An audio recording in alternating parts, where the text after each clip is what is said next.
So for today's show, we're going to flip the tables a little bit and have one of my former colleagues, Chelsea Donovan. Chelsea, welcome to the program. Interview me about my new book, a murder mystery called Whispers on the Mountain.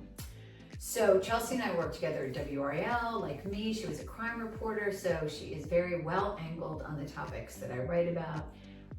Chelsea, thanks for sitting in as host today. Before we begin, can you tell my audience a little bit about yourself and your career path? I like that I'm having to interview you. I do too. It's unusual. Fun. It's fun. Oh goodness. So I started right out of college reporting in Greenville, North Carolina, made my way through different markets in North Carolina and Virginia, then found myself back home in Raleigh, basically took over for your position covering crime and courts, and then kind of recently made my exit out of news just a few months ago, and here we are.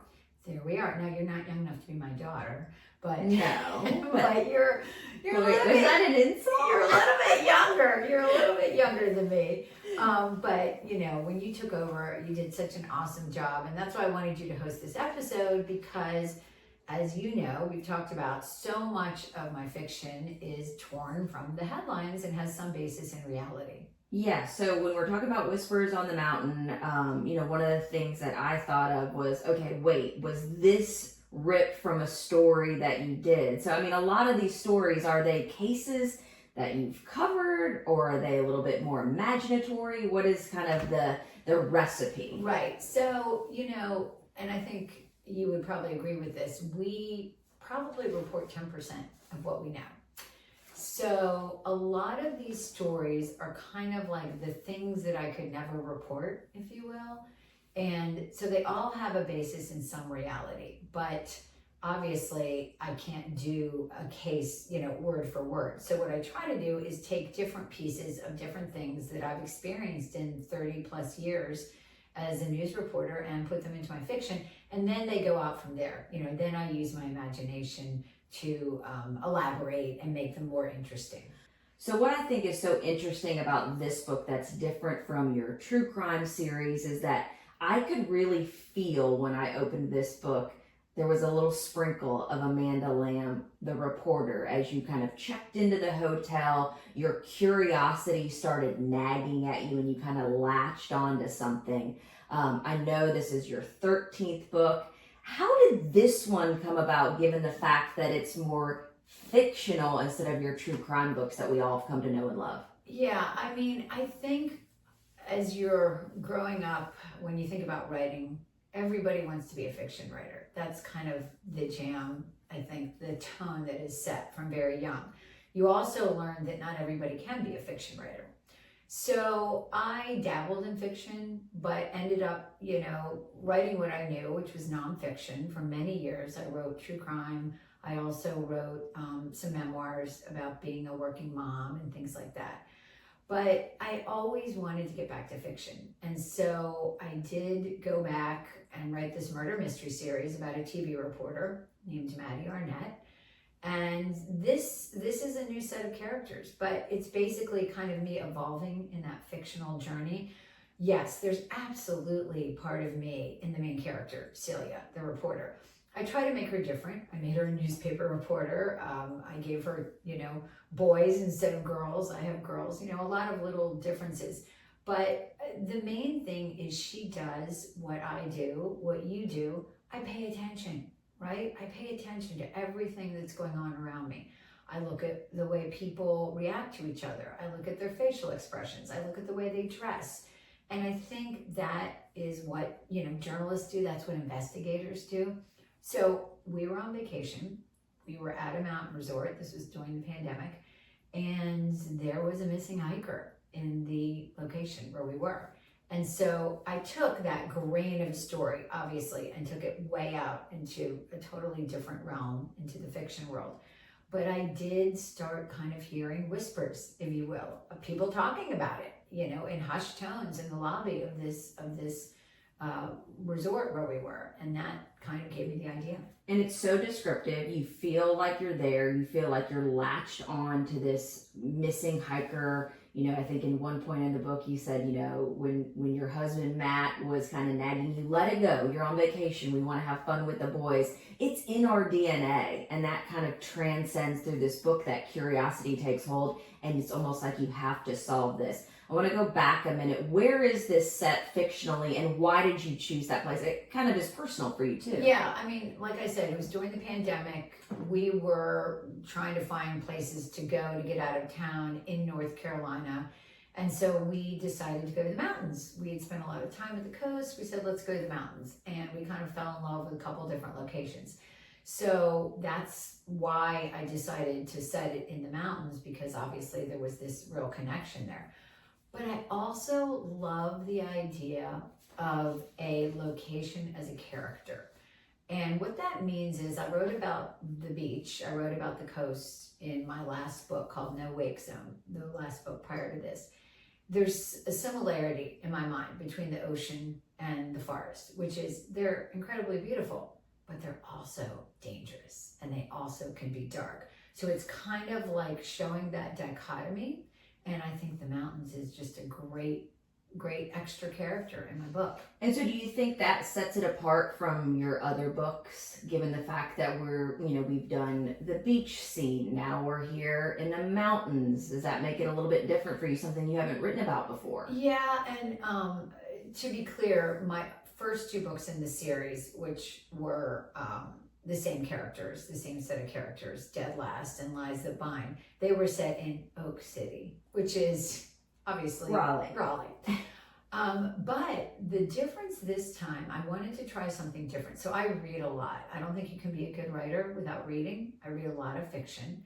And what I like to read is different points of view. So for example, when you read a book that's written from one point of view, which my first murder mystery series is, it's all written from this one reporter's point of view, you can only know what she knows. Right. You don't have any other information to go on. So I wanted to give the reader information, like bring them in on secrets that the different characters weren't aware of.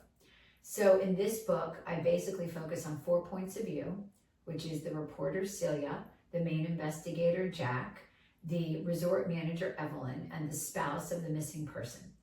And the goal there is to give them each a backstory and then have them approach the situation from their perspective and then dovetail into the next character. So you get to see them interacting, but you're only hearing one point of view at a time. And each chapter is labeled, although my husband didn't get that when he first read it. I definitely got it. Okay, I had to explain it to him. He doesn't read a lot, so I had to explain it to him. But it is a way to bring the reader into multiple points of view in the story. And I just think it makes it more interesting. And I'll tell you, it's more interesting to write because I love going, oh, now I'm in this person's head, and now I'm in this person's head. And it makes you kind of on edge because you're like, oh, what does Evelyn know versus the spouse of the missing hiker, right? Like, Right. We are privy to that, but the characters in the book are not. So it's kind of cool to read that. It's like more edgy. Absolutely. And of course, they all have a backstory because that's what makes fiction interesting.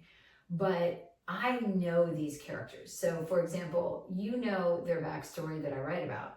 Well, I've already created a whole life for them so that when I'm writing about them, I'm coming from a place of knowing so much more about them than I've actually even written because I want them to be real. I want them to be real to the reader, and they're also real to me. Mm-hmm. I think we've touched on this a little bit. I know, obviously, true crime has kind of been your forte a little bit, minus the other books that you've written, the Maddie Arnett series. But how does the reporting delve a little bit deeper for us as to how the reporting background kind of lends itself to this, kind of seeps into the fictional aspect of the book? You know, I think what a lot of people who write fiction have to do is they have to research. They have to talk to investigators. They have to talk to judges, to attorneys. They probably do a lot of research online. They probably consult with people. I don't have to do that.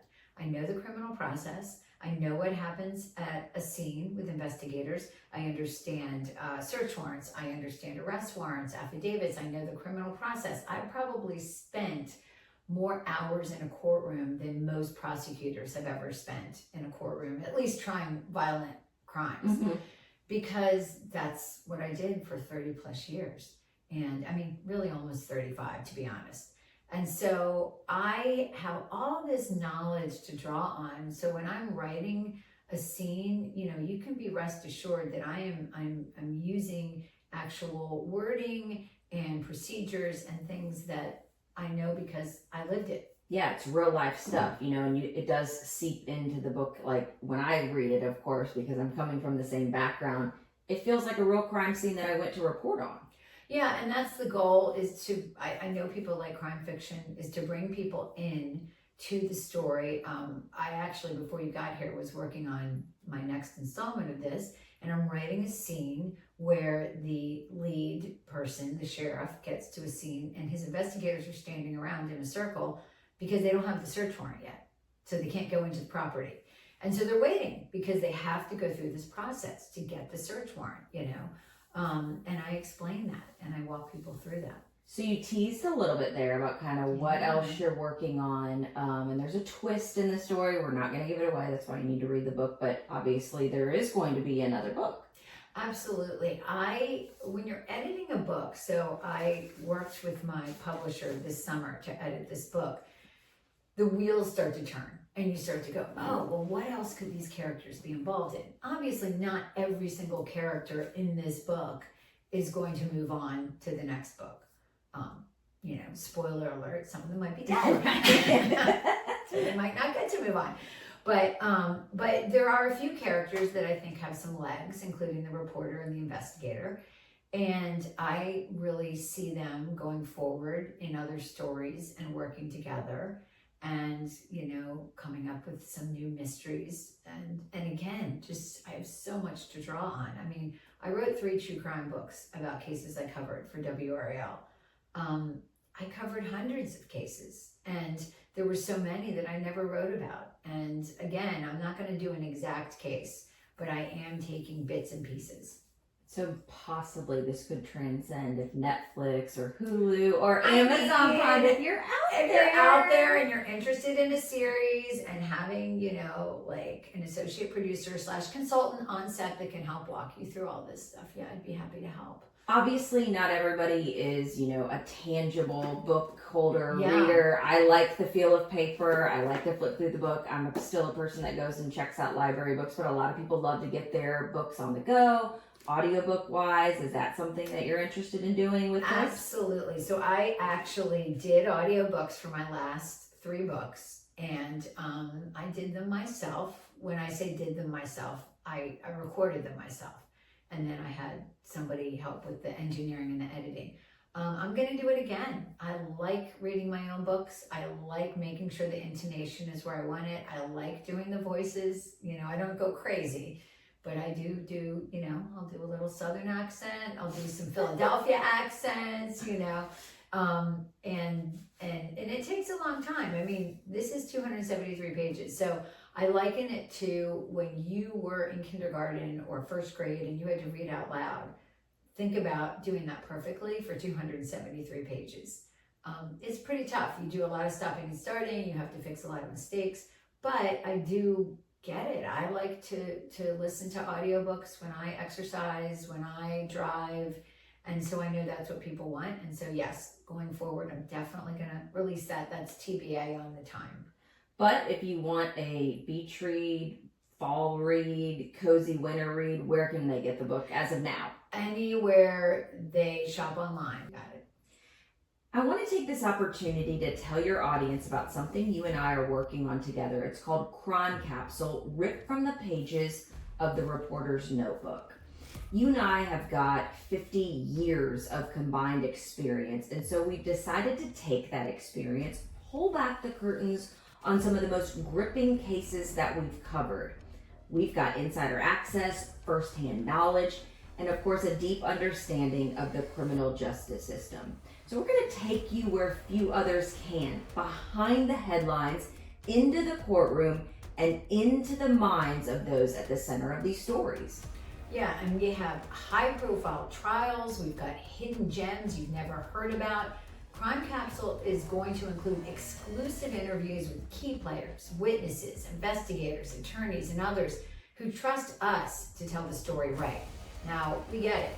You've got plenty of true crime podcasts to choose from. But this one, it comes straight from the reporters who were there. We're going to have details coming up on when and how to listen and follow.